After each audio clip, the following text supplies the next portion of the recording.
atau kegiatan program kerja guru di hari kerja guru. Kesempatan kali ini kita akan langsung saja dari Bapak Ibu seluruh pulang ya.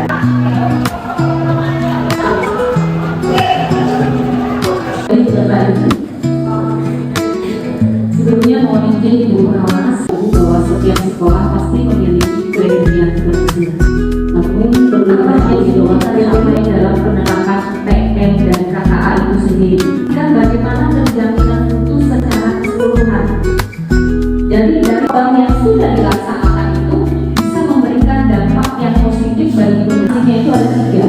Yang pertama adalah keunggulan belajar murid dan keunggulan mengajar pendidik serta keunggulan kepemimpinan. Fokus kita sebagai guru adalah ada dua dimensi ya. Dimensi itu adalah aspek atau ranah yang ingin kita capai.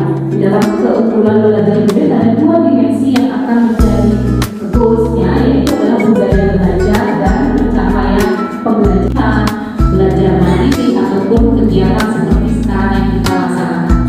Kemudian untuk keunggulan kepemimpinan ini berkaitan dengan pengetahuan dan ibu.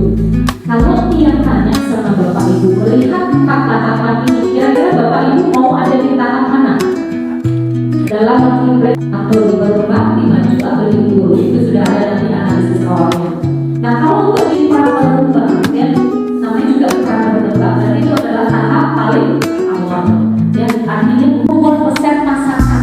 Yang jika nanti resep PM dan KKA ini berhasil disukai oleh siswa, kita senang atau enggak? Pasti senang dong ya. Jadi nanti kita punya resep yang berhasil.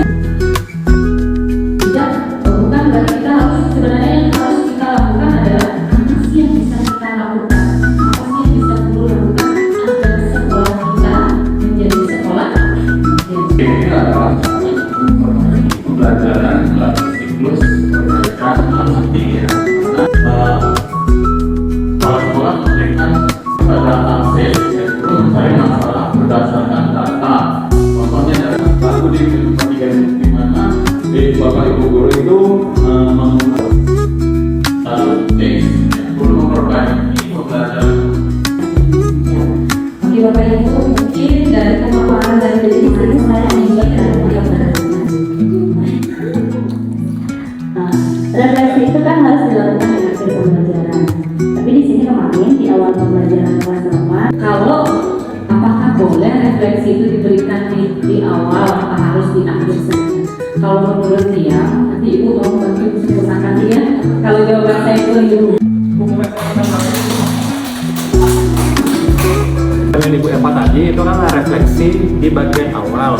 Mungkin dapat kita asumsikan sebagai asesmen diagnostik. Nah, di materi kita kemarin kalau tidak salah pada saat workshop review kurikulum, Diagnostik, formatif dan sumatif.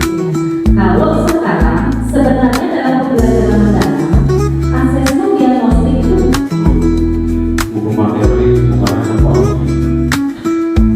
Ini penjelasan yang sangat menarik dan menambah wawasan baru bagi saya sendiri. Di mana dari inti pertanyaannya bagaimana memaksimalkan waktu jika hanya 2 jam ataupun 7 jam.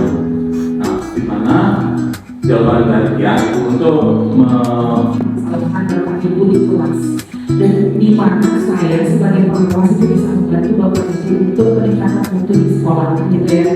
Nah terkait dengan tidak itu tuh sebenarnya si bahasa Bali sekarang mungkin ya kita mereka bagaimana cara mereka jadi di pembelajaran mendalam misalnya bagaimana yang mereka untuk menjadi dan Kemudian di kelas 5 pas nyata SPLDP cetuslah ide akhirnya yang siapkan LKPD yang ada anak. tadi kemudian menanyakan bagaimana saya bisa tahu strategi PBL itu apakah bisa meningkatkan partisipasi.